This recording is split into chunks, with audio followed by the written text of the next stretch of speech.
Hello and welcome to yet another episode of DC3 Health Talk. I am your host, Brian Muok, and today we are going to have a really hot topic. And the topic is what you need to know about dating in campus. I'm joined here by Mr. Allan from Leicester University. He's a psychologist and lecturer and a counselor there, and he has extensive knowledge about this information. So, welcome, Sana, Mr. Allan. Yes. How are you doing? Yes, I'm fine, Mr. Brian. How are you? I'm okay. Okay. Thank you for inviting me to this session. You're very much welcome. Mm-hmm. So we are talking about what people need to know about dating in campus. And the first question that I have lined up for you is, do relationships better or worsen academic performance in your experience? Okay. The way I've said, I'll share my experience about relationship vis-a-vis academic performance. But first, allow me to define what is a relationship. So a relationship can be with a family member, with a friend or a peer, with a lecturer, or the one that is in sometimes romantic relationships. So if you look at the family level, it can be academic performance can be interfered with, maybe loss of a family member. Yes, and then it affects you even performance-wise. Is there divorce? Is there separation? That one can also affect you mentally, and then which boils down to you not concentrating in class, missing assignments, not going to class, therefore affecting your academic performance. It can also be affected by your relationship with your lecturer. Yeah, what attitude do you have towards your lecturer? That one can also affect your relationship, and also romantic relationship. If you look at romantic relationship, it can also affect you in a way that, for example, relationship is not going on well. Sometimes young people say sometimes it's complicated, and it also complicates your academic performance. So that one sometimes affects. Or you've been, I like using the word left, yeah, or you have been rejected. That one also, you are not concentrating even in class. You're looking at a teacher and you're seeing your ex. So that one can affect your academic performance. Okay, thank you. Yes. I think you're asking, in the context of, romantic relationships and how they can affect academic performance. And I think, would you agree that it's com si com sa, they can affect it negatively or positively? You can be with someone and then the person is encouraging you, to do your classes well, your studies well, and also they can be dragging you behind. So it can affect somebody either positively or negatively, right?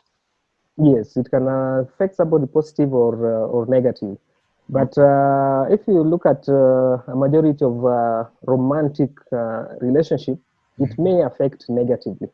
Because if the romance is not, if I use the word blossoming, that one may affect the way you are in class.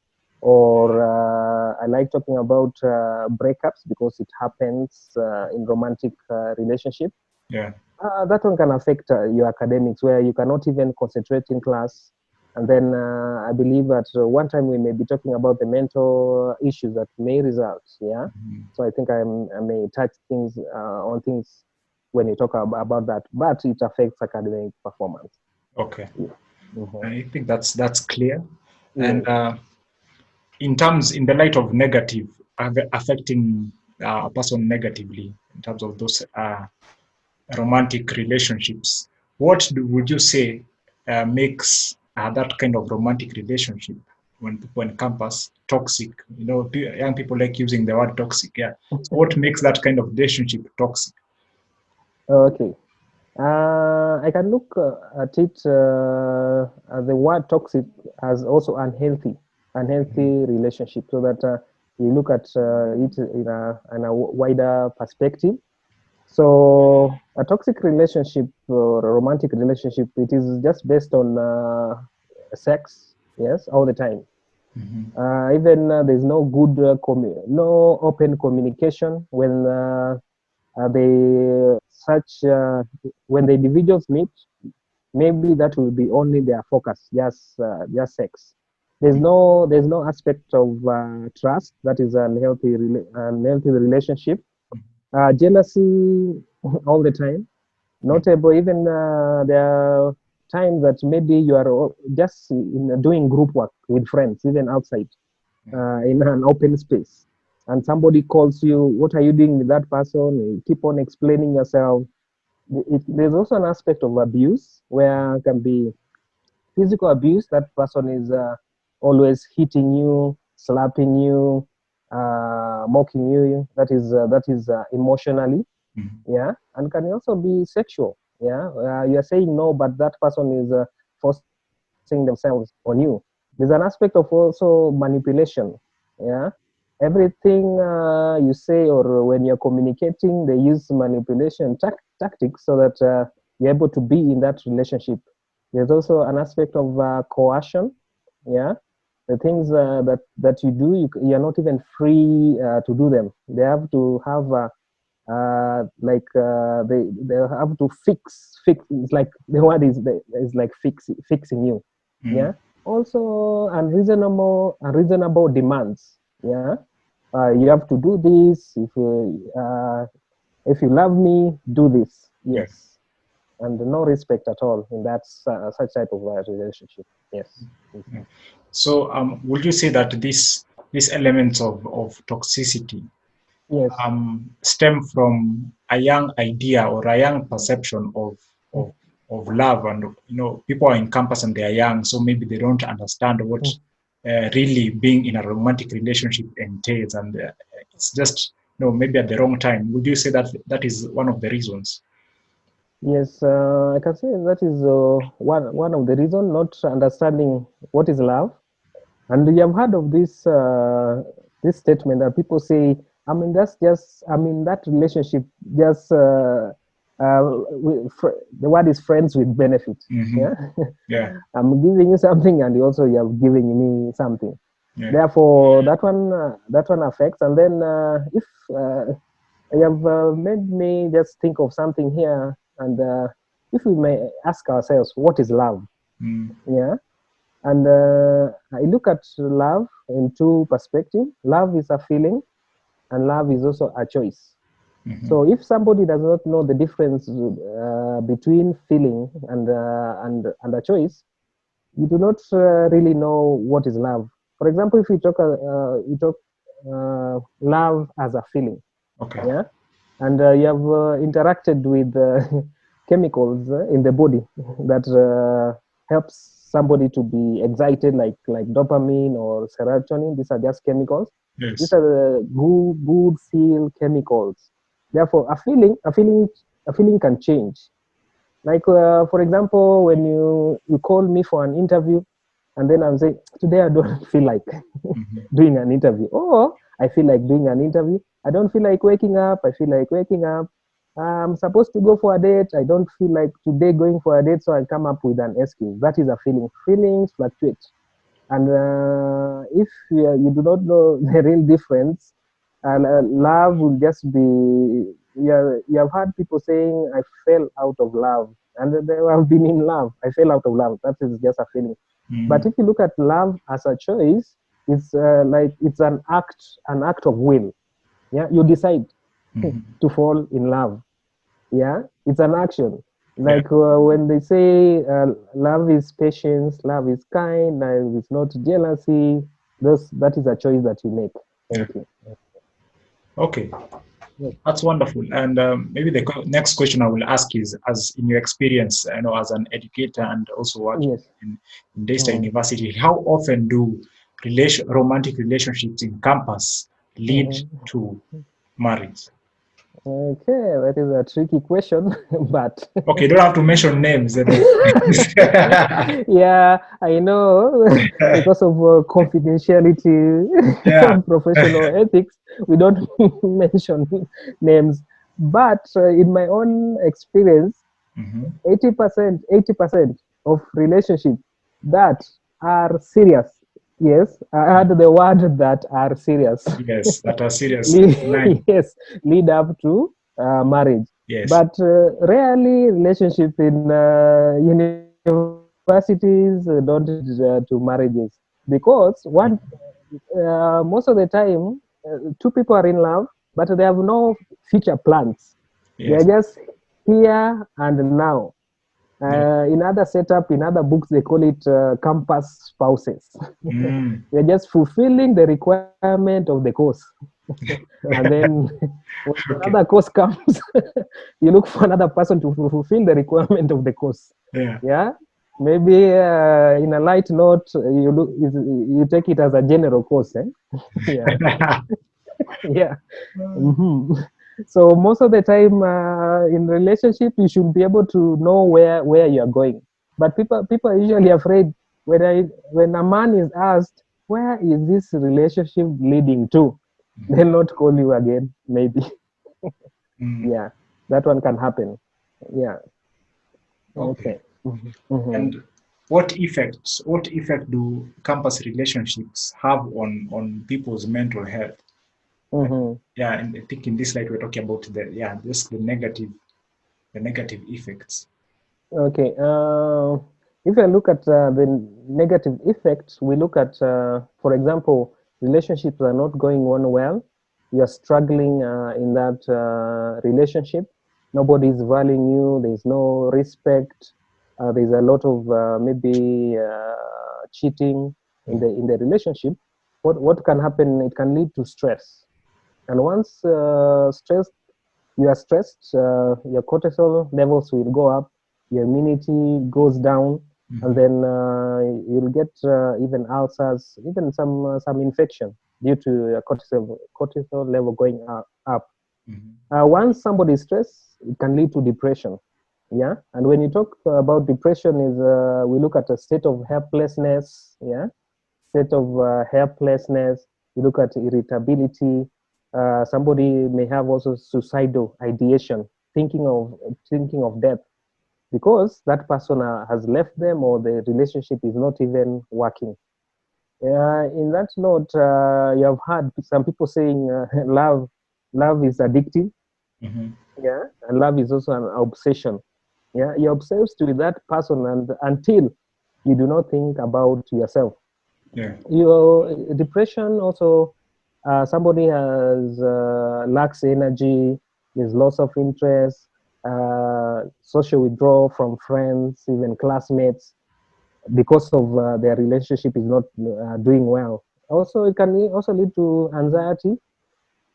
Every time you're wondering what is my girlfriend doing, what is my boyfriend doing, yeah, what is where is he now? Yes, he's not picking my call. Why is he not picking my call? Maybe the charger, he does not have a charger where he is, but your mind is just telling you that person is cheating. Yeah. Because sometimes I don't really want to use this word, all men are dash. you you have heard of that statement. Yeah. Yes, and then somebody say, why do you fall in love with a dash? Allow me to censor. Yeah, sometimes you have had due to people's experiences. You may say all men are beasts or men are dogs. Yeah, Yeah. uh, because of the experiences of what people have gone through. I've also talked about suicide. Yeah, quite a good number of people have committed suicide because of being abused, being left with the boyfriend. Yeah, there's also an aspect of paranoia. Yeah, all the time I've spoken about that one. You're wondering where is my girlfriend now? What is my girlfriend doing? And you might even be dreaming dreams of your girlfriend cheating or boyfriend cheating. Yeah. Yeah, that one can happen, and it can affect quite. It can get quite a good number of disorders. Yeah, Ah, that's affecting your overall well-being. Yes, okay. So, yes. Mhm. in line with that, now, what are the ways? What are the best ways to keep a young relationship, Mhm. romantic relationship, healthy for the Yes. people who are serious, like you said, that dream trip. For the serious, Okay. what are the best ways to keep it healthy? Healthy. Yeah. Okay.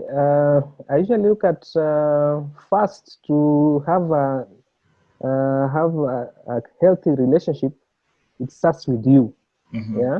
Love your neighbor as you love yourself. Therefore, the one number one thing is to love yourself. And to love yourself, I look at it, try making yourself complete as an individual.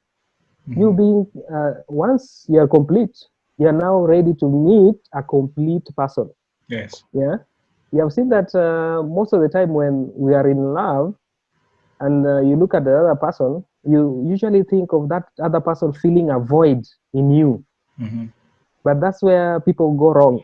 Yeah. Once you connect with one another and you realize that void has already been filled, and then you ask yourself, what next? Yeah. It's like a drive that is driving you now to seek more. Yeah, and that's where sometimes people now start going outside their relationship. But if you look at a relationship, a healthy relationship, as you being a complete person, meeting a complete person, and then helping each other to make it to complete the, if I may use the word, to be complete or completeness. Yes. Therefore, what you should do is you should be able to develop good communication skills, good social skills, being able to be confident in what you are doing, have emotional intelligence so that you are in touch with the emotions, being empathetic, being kind, being patient. Those are attributes that enable you to first love yourself and then take look at the other person when you look at empathy. Yes. Therefore, when you look at a healthy relationship, it starts from you, and then you give that what you have nurtured in you to the other person. Therefore, it is all about trust, empathy, mutual respect for one another, kindness, honesty. Yeah, being there for the other person, and a good the Bible in First Corinthians 10, I think 10:13, yeah, gives us a handout of love. Startup. Yeah, I love startup. yes, and then you can look at it as you as an individual.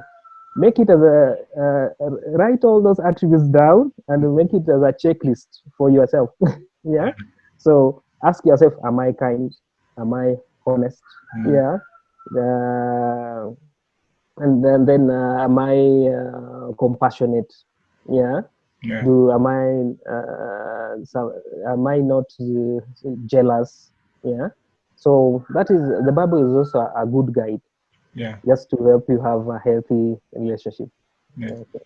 I like that you brought up the scripture aspect, because the aspect of putting God first in the relationship is it's quite important. Yeah, and people often get misled when they start following the examples of celebrities. They see celebrities on Instagram and Facebook. Yeah, I want my relationship to be like that. Yet we have the Bible, which is a very important and perfect handbook where you can make the checklist for ourselves and be Christ-like. So yeah, thank you very much for your time. Really appreciate this. I'm sure this will help a lot of people in young relationships out there. And yes, hopefully we'll meet again for yet another episode of DC3 Health Talk as we discuss more things, physical, emotional, and psychological health. Okay. Thank you for having me on the show. Thank you very much. Okay. Hi.